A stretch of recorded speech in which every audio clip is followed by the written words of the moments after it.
Если не приведи Господь, между Россией и Арменией установятся, ну, скажем так, недружелюбные отношения, России, вы сказали, будет немного больно, России, конечно, будет очень грустно.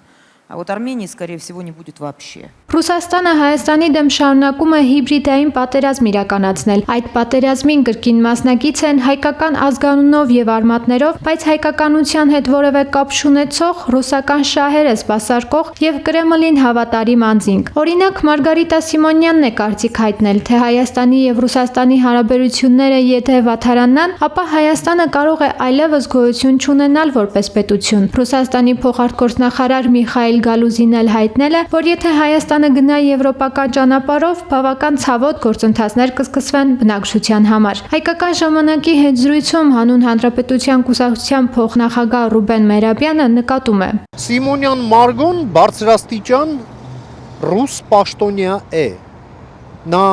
ոչ թե ինչ-որ մասնավոր անձ է, նա պետական պաշտոն է զբաղեցնում եւ ստանում է աշխատավարձ պետությունից այն ամենի համար, ինչը նա անում է։ Հետևաբար, այո, նաև անհրաժեշտությունից ելնելով նա կարող է անել հայտարարություններ այս կամ այն պետության հասցեին, այդ թվում նաև Հայաստանի եւ հատկապես Հայաստանի հաշվի առնելով նրա ազգանվան վերջնամասը։ Տվյալ անձանց միջոցով Ռուսաստանը սպառնում է Հայաստանին, ընդգծում է նա, սակայն ըստ Մերաբյանի միայն այս հայտարարություններով չէ, որ ռուսական կողմը գնում է այդ քայլին։ Ադրբեջանից հնչող կրակոցները նույնպես կապ ունեն եւ սինխրոնիզացված են Մարգարիտա Սիմոնյանի, Գալուզինի հայտարարությունների հետ։ Ռուսաստանը սպառնում է Հայաստանին հատկապես եվրոինտեգրման հետ կապված, բայց մյուս կողմից Ռուսաստանը ուզում է, որ Հայաստանը չառաջնորդվի իր սեփական շահերով։ Այսինքն Ռուսաստանը համարում է, որ ինքը կարող է Հայաստանի սուվերենությունը սահմանափակել։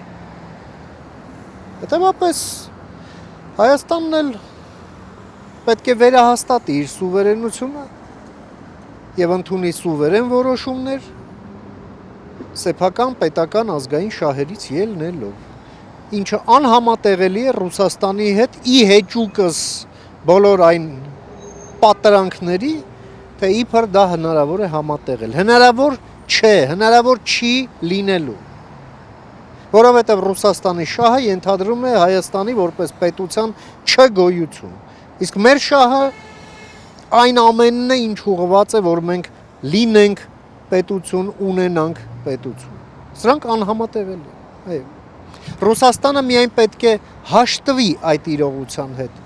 Ինչպես մենք պետք է ստիպենք իրեն հաշտվել այդ իրողության հետ։ Ռուսաստանը նպատակ ունի Հայաստանում առաջացնել քաոս, քաղաքական առումով Հայաստանը դարձնել անգործունակ։ Իսկ այս համատեքստում Ադրբեջանն ու Ռուսաստանը միասին են գործում, քանի որ ադրբեջանական կողմը ունի խորը ռազմավարական դաշնակցություն Ռուսաստանի հետ, ասում է Մերաբյանը։ Այդ երկրի ներկայությունը մեր երկրի ներսում, այո, պետք է սահմանափակվի, որովհետև